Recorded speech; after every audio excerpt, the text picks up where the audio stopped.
Saya sekarang tidak terutama sekali berbicara sebagai presiden mandataris, tidak sebagai presiden perdana menteri, tidak sebagai presiden panglima tertinggi.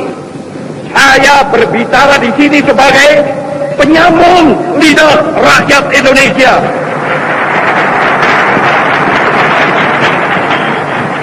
Saya berbicara di sini sebagai presiden pemimpin besar revolusi Indonesia. Ayo bangsa Indonesia, dengan jiwa yang berseri-seri, mari berjalan terus. Jangan berhenti, revolusimu belum selesai. Jangan berhenti, sebab siapa yang berhenti akan diseret oleh sejarah. Dan siapa yang menentang corak dan arahnya sejarah, tidak peduli tiada bangsa apapun, dia akan dikilap oleh sejarah itu sama sekali. Kalau pihak Belanda menentangnya, dengan misalnya tetap tidak mau menyudahi kolonialisme di Indian Barat, satu hari akan datang, entah besok, entah lusa, yang dia pasti digiling gila oleh sejarah. Mau hidup harus makan, yang dimakan hasil kerja. Jika tidak bekerja, tidak makan. Jika tidak makan, pasti mati. Inilah undang-undangnya dunia. Inilah undang-undangnya hidup. Mau tidak mau, semua makhluk harus menerima undang-undang ini. Terimalah undang-undang itu dengan jiwa yang besar dan merdeka. Jiwa yang tidak menengadah, melainkan kepada Tuhan. Sebab kita tidak bertujuan bernegara hanya satu windu saja. Kita bertujuan bernegara 1000 windu lamanya. Bernegara buat selama-lamanya. Basuki mobil. Sekali merdeka, tetap merdeka. Merdeka, merdeka buat selama-lamanya. Saya berkata, mencitir Gandhi. Gandhi berkata, my nationalism is humanity. Itu kata Gandhi. Nasionalismeku adalah peri kemanusiaan. Yes sir, my nationalism is also humanity.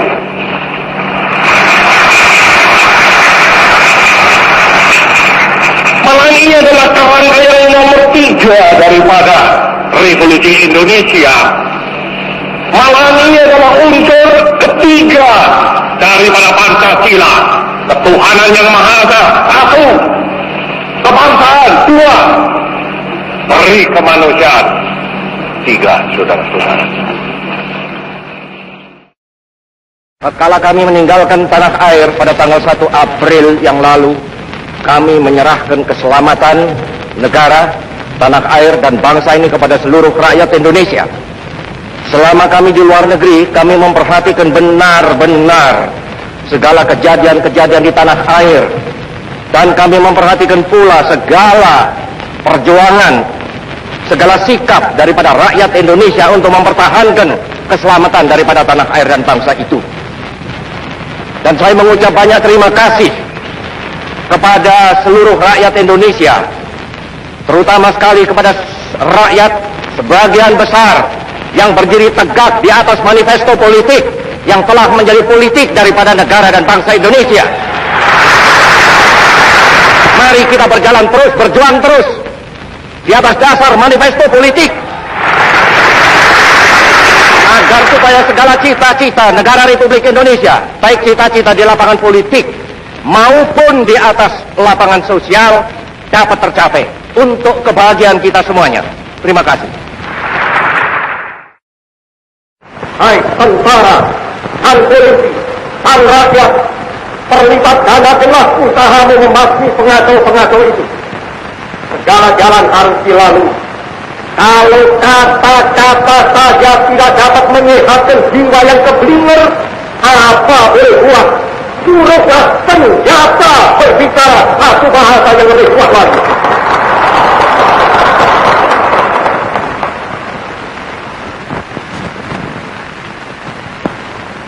Padahal angkatan perang tidak boleh ikut-ikut politik. Tidak boleh diombang-ambingkan oleh sesuatu politik. Angkatan perang harus berjiwa, ya berjiwa, berapi-api berjiwa, berkobar-kobar berjiwa, tapi dia tidak boleh ikut-ikut politik. Surat perintah 11 Maret itu mula-mula dan memang sejurus waktu membuat mereka bertampik sorak-sore kesenangan. Dikiranya SP 11 Maret adalah satu penyerahan pemerintahan. Dikiranya SP 11 Maret itu satu transfer of sovereignty, of authority. Padahal tidak. SP 11 Maret adalah satu perintah pengamanan. Pengamanan jalannya ini pemerintahan. Demikian kataku pada waktu melantik kabinet. Kecuali itu, juga perintah pengamanan keselamatan pribadi presiden. Perintah pengamanan wibawa presiden. Perintah pengamanan ajaran presiden. Perintah pengamanan beberapa hal. Kita adalah satu bangsa yang menghadapi beberapa challenge sebagai yang sudah sering ceritakan kepada mahasiswa-mahasiswa. Tetapi dalam pada menghadapi beberapa challenge itu tadi, tantangan, baik tantangan internasional maupun tantangan nasional maupun tantangan pribadi. Internasional kataku ialah international cooperation atau total destruction, global social justice atau exploitation de l'homme, nasional tetap setia kepada proklamasi Negara Kesatuan Republik Indonesia 17 Agustus 45 atau tidak? Apakah Indonesia mempunyai visi-visi? Apa? Di mana? Itu kata saya, di situ. Dia lantas berbisik kepada saya. Satu kali yang mulia sebut tidak sebutkan satu tempat yang lebih kaya lagi. Di mana? Jadi beliau memberitahu kepada kami bahwa di satu tempat Indonesia di itulah adalah bisi besi. Jadi beliau lebih lengkap referensinya daripada kami. Begitu pula Jepang, saudara-saudara. Coba kalau saudara datang di Tokyo, di samping mereka mempunyai arsip. Mulai di situ bisi besi, di situ bisi besi, di situ bisi besi, di situ bisi besi, di situ boksit, di situ boksit, di situ boksit, di situ boksit, di situ asbes, di situ asbes, di situ asbes, di atas asbes, di situ manan, di situ mangkan.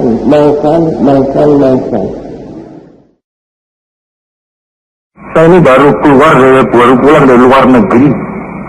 Dan saya bisa berkata kepada saudara-saudara, belum pernah nama Republik Indonesia begitu tingginya sebagai mercusuar daripada umat manusia di dunia ini, terutama kali di dalam kalangan new emerging forces. Satu bukti bahwa dunia mendengarkan Republik Indonesia, bahwa dunia merasa menerima dari Republik Indonesia itu konsepsi-konsepsi. Republik Indonesia tegak mengeluarkan konsepsi Pancasila.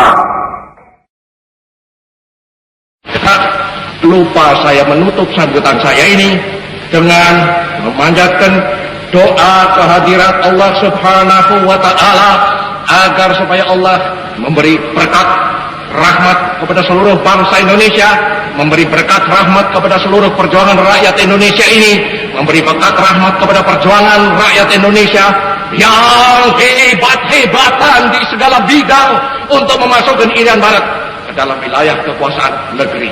Sekian, terima kasih.